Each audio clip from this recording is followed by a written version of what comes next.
What is up, guys? Franco with Trading Futures Live here.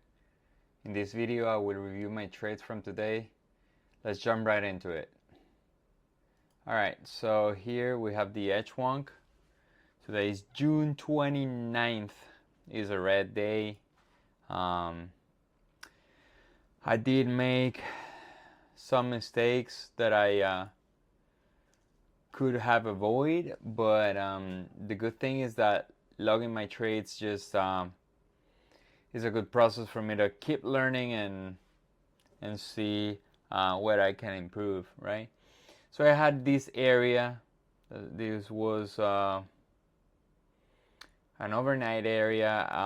Not only an overnight area, but it was the GDP news release. It was not the best opportunity like you have seen in this channel. I do not take overnight areas very often, but in this case I decided to take it. The risk was too high for me to take the whole area, so I narrowed it to this entry. It was a confirmation entry. I got in here confirmation. Got stopped out in like 10 seconds, 10 or 15 seconds, something like that. The internals, the ADD were looking fine. It dropped, it was retracing. The tick chart was certainly not very good, and I got distracted. I completely missed it. So the thing is that on my next trade is the same area, right? I saw this candle, the second candle, I saw the market making a new high, and this candle did not make a new high, right? So my next trade, we can go check my next trade, is the same area, right? But here's my first entry, here's my stopped out, right? Here's my second entry, right? And I held this trade. It was like barely 1-to-1. I moved my stop break even.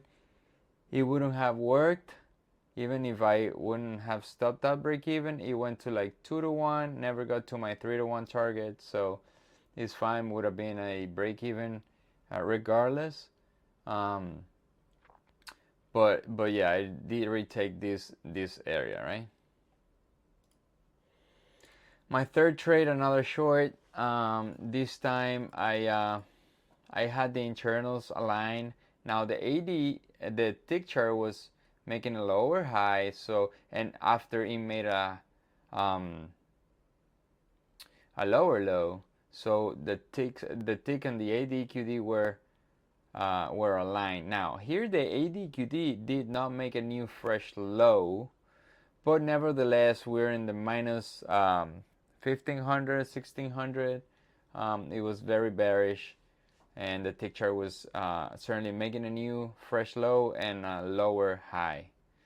Alright, so if we go see the entry, same thing I did yesterday, right? This is a second time this mistake happens to me. In truth reality, the whole zone, the whole area can be up to this pivot, right? So I was stopped out in the middle of nowhere. In my next trade, since I was aware of this time, I decided to retake it, and it moved barely, probably like 1.5-to-1, close to 2-to-1, but never would have gotten to target. I would have been stopped out for a full loss. So those are my 4 trades today. A little bit on the high end for me. I usually take 2 or 3 trades. Today I took 2 and 2.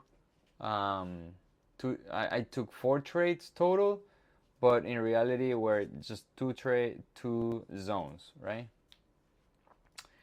Certainly not the best decision making for today for me, but nevertheless, now my win rate dropped for the week. I was around like 60%. Now I'm 33.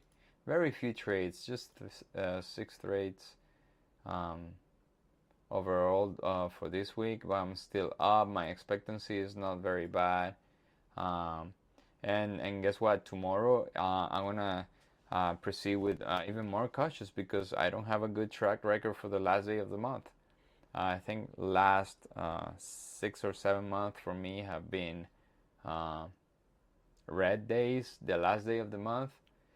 Tomorrow I will be overly cautious to see if I can have a very high expectancy and high probability trade. If not, I will just pass. My month is looking good. It's 18R. My expectancy is a little bit low, but nothing that I cannot improve next month, right? The important thing is that I'm very consistent and I have my risk and reward ratio like very coherent. Like average winning trade, it makes almost 4%. Average losing trade loses around like 1.5%. And my drawdown is not bad. Like it's 6% of the account, and the return is 32% of the month. So I do think I'm performing very well. Of course, I do have a lot of opportunities to improve, and that's where the H1 comes into play. Next week I will be off completely because I'm gonna go to a trip. So I will be not. I wouldn't. I will not be able to trade. But it is what it is, guys. This is trading. I think we can help a lot of people doing this because not only we help ourselves to improve and to share with people that are probably frustrated or traders that don't have where to start or how to start to transform themselves to be profitable.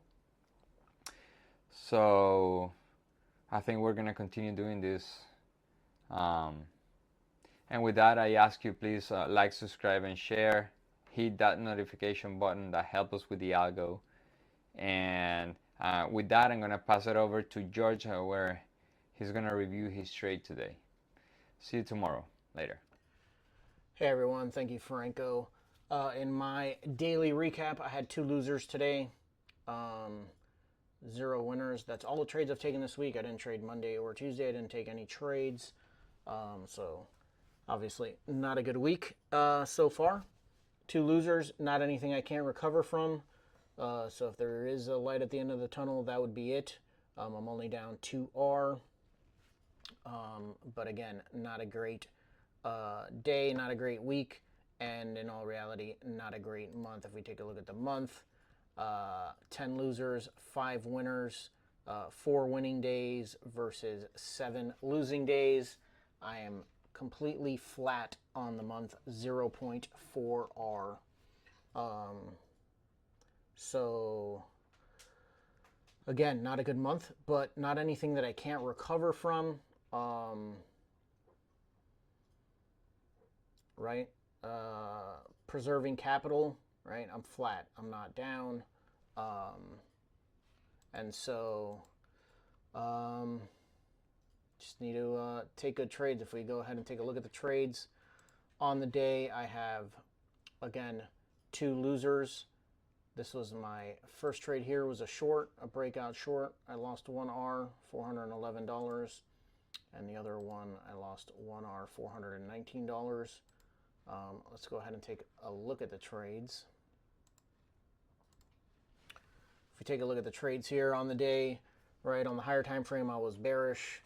I was neutral bearish on my intermediate time frame, and on my lower time frame, I was just neutral. I wasn't bullish or bearish, and that's how the day has been so far. Still basically in the range from the overnight. It broke out. This was one of my shorts. I had these levels drawn out beforehand, and that level worked out nicely, but I was actually short. Let's go ahead and take a look at the 2-minute. So the market opened up here and broke down, and when it broke the overnight low and gave a pullback, broke down again, I got in on this pullback here. My target was, my T1 anyway, was right there. It came to within 1 tick of my T1 target. It is what it is. I would have only gotten out of 1 contract, so it's not like I would have had much of a different result. But the new 15-minute candle basically opened up and shot straight up, and I got stopped out here in my first trade. A trade that I would don't have any issues with this trade. I would likely take them again. What I need to also work on though is understanding why this zone held, and could I have taken a long here. I don't really trade off of my zones. I trade momentum breakouts off of those zones.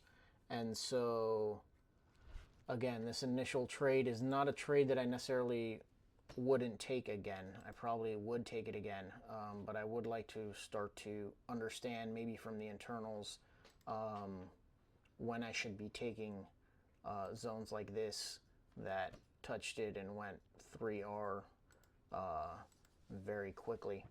And then I took another trade, which was up here. I got in long. This was my second trade. So we reversed all the way back to the overnight high. Didn't break out here, but pulled back. Retested the high, pulled back. And when this candle closed like that, I liked that price action, and I got in on a breakout above this candle and was stopped out pretty quickly right here.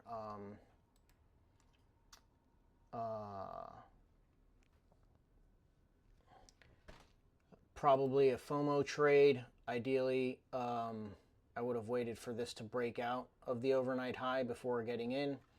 I was basically trying to get in, right? I had this drawn out beforehand, came down and tested these lows, broke back up, tested the high, pulled back. I was trying to get in here instead of trying to get in here, which was a pullback, then a breakout above, and trying to get in on that retest there.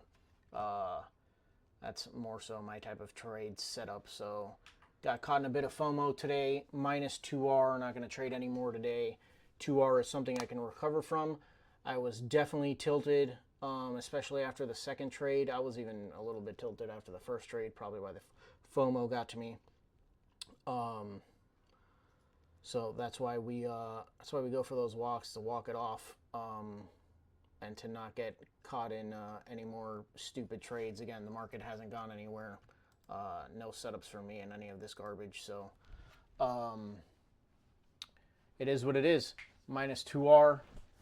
Tomorrow's the last day of the month. So we'll see how I do tomorrow, but I'm going to not be aggressive at all tomorrow. I'm going to try and play it very low key. I'm going to need an A+++ type of setup tomorrow for me to take something. I'd rather just finish the month off plus 0.4 than minus 0.6, taking a 1R loss or something like that, just for my own psychology. No trading that I do tomorrow is going to make up for my month, so there's no rush to take any trades tomorrow, really. Then we have Friday, the first day of July. We have 4th of July next week, so we're in the middle of the summer chop, and I'm not going to be overly aggressive. Likely, even if I do trade, I'll be probably taking a smaller position size. And that's my review for today. So minus 2R for me. We'll be back on tomorrow at 9 a.m. for the pre-market analysis, and then we go live every day at 9:20, trading futures live. We show you our winners, we show you our losers, like today. Not trying to hide anything. Thanks for joining us. Please like and subscribe, and we'll catch you guys tomorrow.